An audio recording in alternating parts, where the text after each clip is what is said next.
nation, no matter the location. From O-A-K-L-A to LV, I'm a Raider.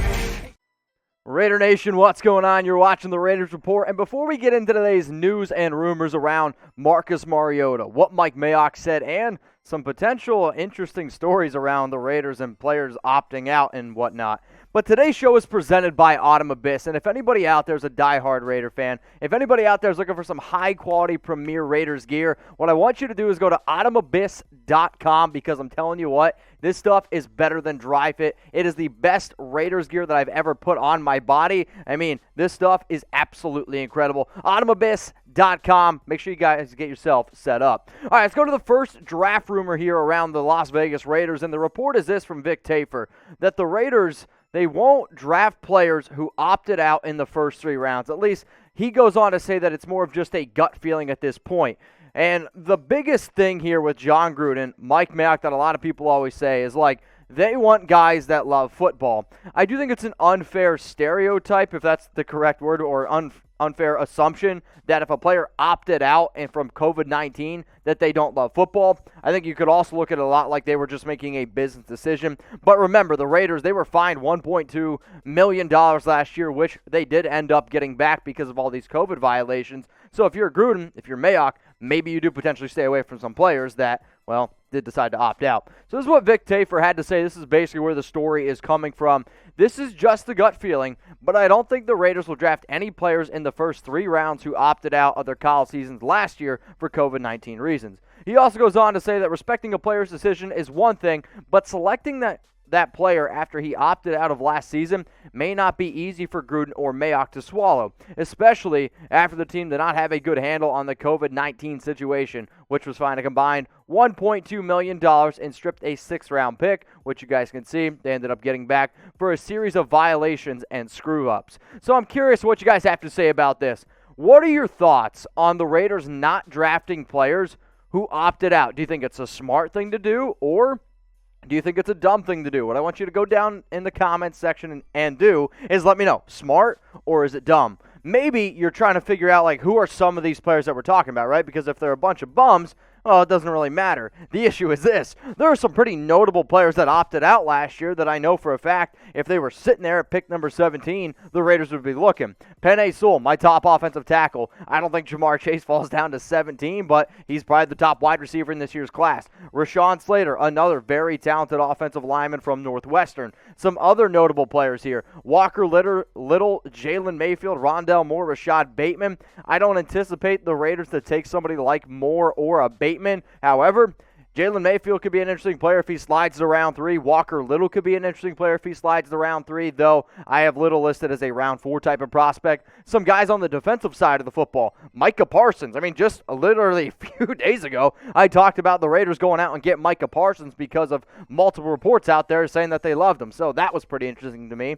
Gregory Rousseau. When I started this entire draft, we'll call it circus or process, it was like Gregory Rousseau was my number 1 guy. He is no longer my number 1 guy. He's not even a player I would target in round 1, but if he was sitting there in round 3, maybe it'd be a little more interesting. Levi Onwuzurike, that's my second DT. Tufele, he's probably more of a round 4 target in my opinion. And then Caleb Farley. These are all notable players that opted out, but all I'm saying is this, like, for us to not consider that, maybe it's not the smartest decision. So if you guys love the Raiders Report, and if you haven't already, please go ahead and subscribe. We're pumping out free content literally every single day. When breaking news happens, we're breaking it down for you live. We go live every single Tuesday, 6 p.m. Eastern Time, 3 p.m. Pacific. So hit that big red button underneath the video and make sure you subscribe. So what about this? Will the Raiders draft players who decided to opt out? This one is one Chucky had. I think it's a small shred of truth, and I'm just going to go back to basically what I was talking about in terms of, like, I get that it's a gut feeling from Tafur.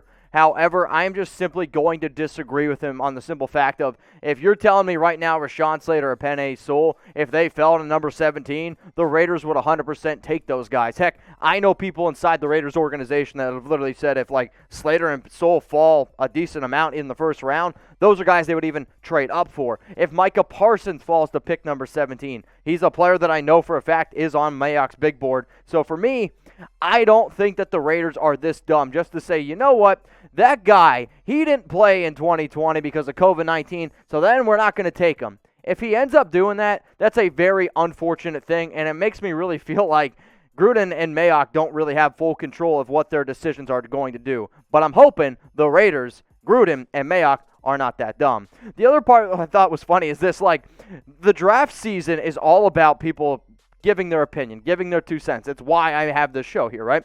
So you have one guy saying, like, oh, the Raiders, they're not going to take guys who opted out. And then you look at BetMGM here, their latest odds come out, and who's the top team to draft Micah Parsons?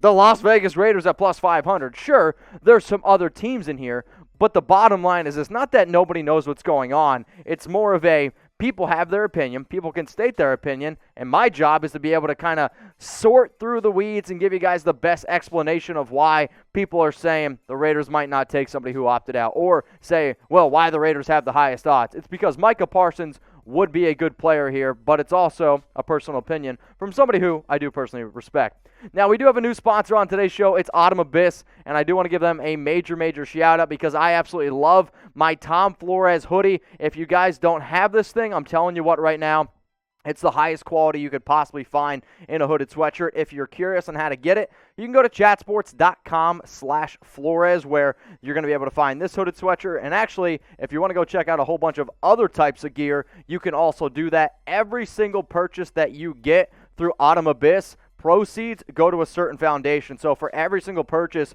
with this Tom Flores hoodie, they go to Tom Flores' personal foundation. So the thing that I love about Autumn Abyss, they're trying to grow the nation. It's a company made by Raider fans, for Raider fans, and it's about creating a family, which is what I absolutely love. So the money just doesn't go in their pocket. It's also giving back to Tom Flores, one of the absolute GOATs, and I'm so happy he's finally in the Hall of Fame. So if you want this Tom Flores hooded sweatshirt that I'm wearing, chatsports.com/Flores. If you want to check out some of their other gear, it's automabyss.com. All right, so what's the next story we're going to be getting into here? Henry Ruggs. Now, I thought it was funny because earlier in the week, people were talking about, oh, you're going to see some of these players. They're going to go back to some of their college numbers because now the NFL has allowed y'all to, certain position players essentially to change up their numbers. Well, Henry Ruggs tweeted this. Nobody changed the numbers when they found out they got to buy out them jerseys. It's funny, and for those of you that don't know what that means, it's essentially like, think about it. The Raiders have made how many jerseys, right, of a Henry Ruggs and number 11? If he wanted to switch numbers, which he's not really one of the players that I would consider doing it, they have to basically say, okay, Raiders, here's the money for those jerseys. If I'm an NFL player, not that, these guys don't make a lot of money, but am I really going to give up that much money just to change my number? Maybe it remains to be seen, but hopefully maybe they can figure out a new way to get some jersey numbers. I will say this. Look for a lot of the rookies to get really lucky and get maybe some of their numbers that they had in college. So I am curious, though. Which player do you think is the most likely to go out and change his number? Because when I first saw the story, I personally was like, I don't really care if they change their number. Good for them. But I was amazed on the amount of people that were like, Mitch, you think this guy's going to change his number? Change his number. The one player that I think is probably the most likely is Trayvon Mullen, because as soon as this came out, he tweeted out Uno. So if I had to put my money down, I'm going to go with Trayvon Mullen. The next story we're going to get into here on the Raiders Report presented by Autumn Abyss is around Marcus Mariota going to the New York Jets, and this is just pretty simple. It's zero Chucky heads, tuck rule, tuck that. The article from Fansided was out there basically breaking down the idea of the New York Jets trading for Mariota after the 2021 NFL Draft on the basis of Zach Wilson might not be ready to start, so they could potentially go out and get a veteran. Now, if you remember, Mariota does have a no-trade clause, and the last time I brought this up, I had a lot of people saying, well, Mitch, you can't talk about, Mariota and his no-trade clause for the simple fact of, well, he can't be traded. That's actually not 100% true. It's more of he gets to pick where he would want to be traded. So what you guys see on screen right now is basically another thing that I want to talk about, where more trade value after the draft. Mariota does, in fact, have more trade value after the draft, which is why I am going to give this one 4 Chucky heads. And I didn't want to totally just disregard what Brad had to say, because he put out an interesting article, which is it's like that part of the season where you come up with different ideas, you bounce things off of each other. My thing is this.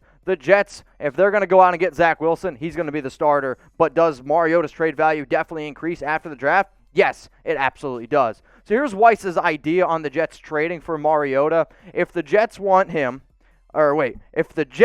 give him a year to learn the NFL game, putting him in a position for long-term success down the line, trading for Mariota makes sense.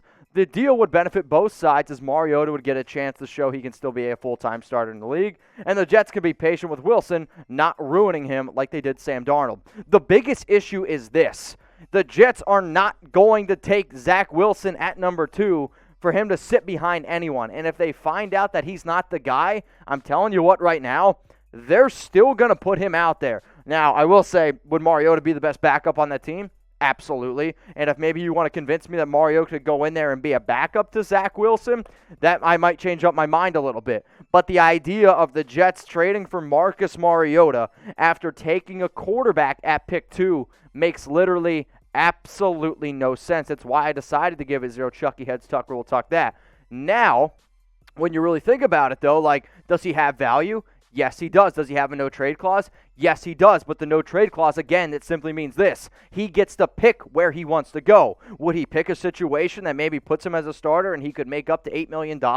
Yes, because that's how his contract works. But I will say this. If Mariota and after the draft, right, like let's say certain teams that were rumored to get a quarterback or some teams, are still out there looking, when I really think about it, and I'm actually kind of mad at myself because the one team that I probably should have put on this list of 4 that I didn't was also the New England Patriots, so maybe my man Sam in the background can do some magic real quick. But when I think about some other teams out there that could potentially trade for Marcus Mariota, I mean, you got to think about it, right? I mean, think about all the teams right now that are rumored for quarterbacks in the draft. What happens if a guy they're looking at gets taken? What happens if the guy they have right now they're not 100% confident in? So when I really realistically think about some of the top teams that could go out and trade for Mariota, here are my top 5. You got the Philadelphia Eagles who have the number 12 pick, and I don't know if they're going to take a quarterback, but I'll tell you what right now, I'd rather have Marcus Mariota over Jalen Hurts. Seattle Seahawks, Russell Wilson's the starter there, but they don't have another backup. They have Danny Etling. Mariota's a better upgrade there, and I actually think would fit pretty well in that offense.